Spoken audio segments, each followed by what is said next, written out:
कौन करे नई संसद का लोकार्पण? पहलवानों की लड़ाई अब मंथरा और रावण पर आई। केजरीवाल बनाम केंद्र की जंग। मानसून पर अल नीनो इफेक्ट। नमस्कार, मैं रूपाली बर्वे और आप देख रहे हैं वेब दुनिया की खास पेशकश WD नाउ, जिसमें बात करेंगे सप्ताह भर की सुर्खियों की एक अलग अंदाज में।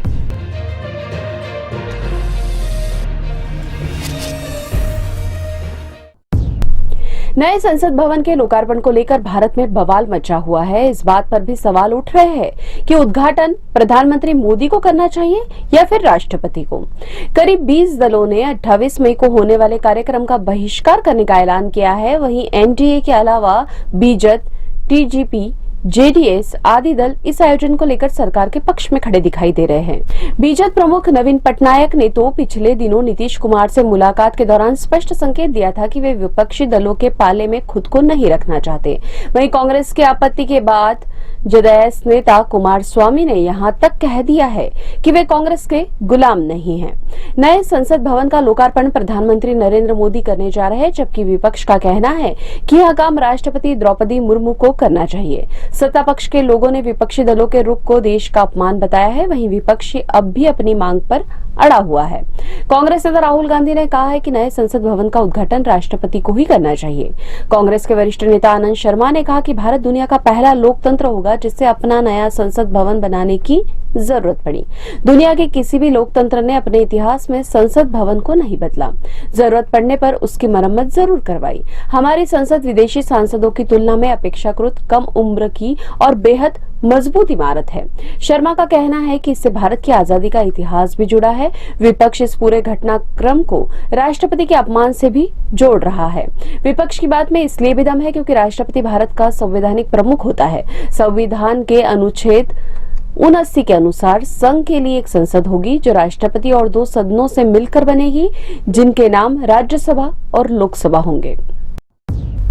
एक माह से ज्यादा वक्त बीत जाने के बाद भी पहलवानों का धरना जारी है। दरअसल भाजपा सांसद और कुश्ती महासंघ अध्यक्ष ब्रजभूषण शरण सिंह पर एक नाबालिग समेत 7 महिला खिलाड़ियों के यौन उत्पीड़न का आरोप है। महिला पहलवान विनेश फोगाट, ओलंपिक पदक विजेता बजरंग पुनिया तथा साक्षी मलिक सहित देश की चोटी के पहलवान 23 अप्रैल से जंतर मंतर पर धरने पर बैठे हैं। हालांकि सुप्रीम कोर्ट के निर्देश के बाद ब्रजभूषण के खिलाफ FIR दर्ज की जा चुकी है, लेकिन पहलवान कुश्ती संघ अध्यक्ष सिंह की गिरफ्तारी पर अड़े हुए हैं। इस बीच ब्रजभूषण बनाम पहलवानों की लड़ाई मंथरा और रावण तक पहुंच गई। ब्रजभूषण ने हाल ही में कहा है कि रामायण में जैसे मंथरा और कैकेयी ने रोल प्ले किया था, वैसे ही विनेश मेरे लिए मंथरा बनकर आई है। वहीं विनेश ने पलटवार करते हुए कहा कि ब्रजभूषण का अहंकार रावण से भी बड़ा है।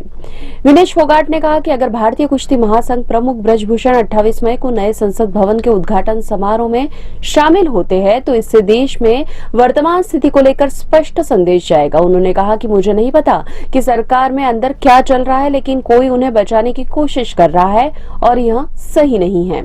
अपनी मांग को लेकर प्रदर्शनकारी पहलवानों ने संसद भवन के सामने महिला महापंचायत के आयोजन का फैसला भी किया है। हालांकि इस बात को लेकर जरूर आश्चर्य व्यक्त किया जा रहा है कि सरकार पहलवानों के आंदोलन को खत्म करने के लिए बिल्कुल भी प्रयास नहीं कर रही है।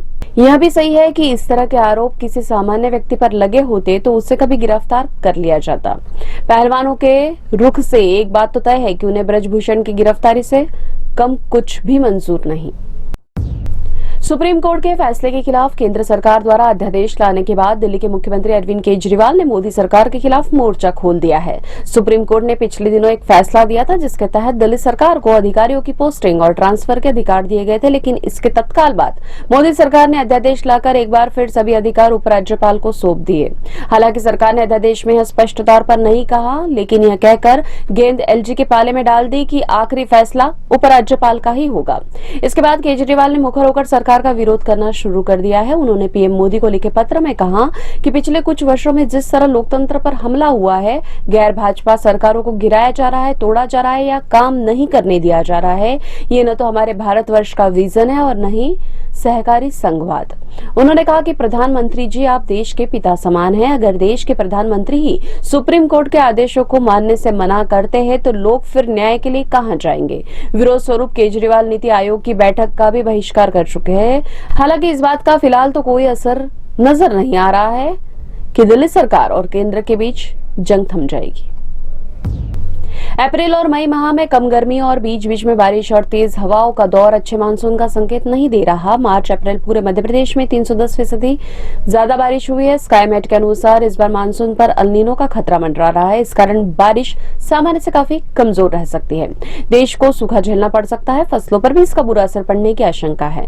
स्काईमेट ने मानसून 2023 का पूर्वानुमान जारी किया है। इसके अनुसार सामान्य बारिश होने की सिर्फ 25% संभावना है। इस साल 20% सूखा पड़ सकता है। माना जा रहा है कि वर्षा जल समेत अन्य जल स्रोतों से उपलब्ध पानी के भंडारण व संरक्षण की कोई ठोस व्यवस्था न होने के कारण बुंदेलखंड, मराठवाड़ा, तेलंगाना, आंध्र प्रदेश समेत कई क्षेत्रों को हर साल सूखे के संकट से गुजरना पड़ता है। देश में जल संरक्षण की उचित व्यवस्था न होने के कारण हर साल अरबों घन मीटर वर्षा जल बेकार चला जाता है। भूजल स्तर लगातार गिर रहा है और प्रति व्यक्ति जल उपलब्धता घटकर चिंताजनक स्थिति में पहुंच गई है। हालांकि आईएमडी ने पिछले महीने कहा था कि भारत में अल नीनो की स्थिति के बावजूद दक्षिण पश्चिम मानसून के मौसम के दौरान सामान्य बारिश होने की उम्मीद है। अब खबरें संक्षेप में। पाकिस्तान के स्वास्थ्य मंत्री ने कहा, इमरान का दिमागी संतुलन ठीक नहीं, लेते हैं कोकीन और शराब, मेडिकल रिपोर्ट का दिया हवाला। मध्य प्रदेश के कूनो नेशनल पार्क में 3 शावकों समेत अब तक 6 चीतों की मौत। अमेज़न के फाउंडर 59 वर्षीय जेफ बेजोस ने अपनी 53 साल की प्रेमिका लॉरेन सांचेस से की सगाई। गुजरात टाइटंस के शुभमन गिल के सिर सजी ऑरेंज के एक सीजन में सबसे ज्यादा रन बनाने के मामले में डेविड वार्नर को पीछे छोड़ा। ये थी वेब दुनिया की खास पेशकश WD नाउ। अगले सप्ताह की सुर्खियों के साथ फिर हाजिर होंगे। नमस्कार। वेब दुनिया की सभी से अपील है कि भीड़ भाड़ से बचें, मास्क पहने व सैनिटाइजर का इस्तेमाल करें। साथ ही सोशल डिस्टेंसिंग का पूरा पालन करें।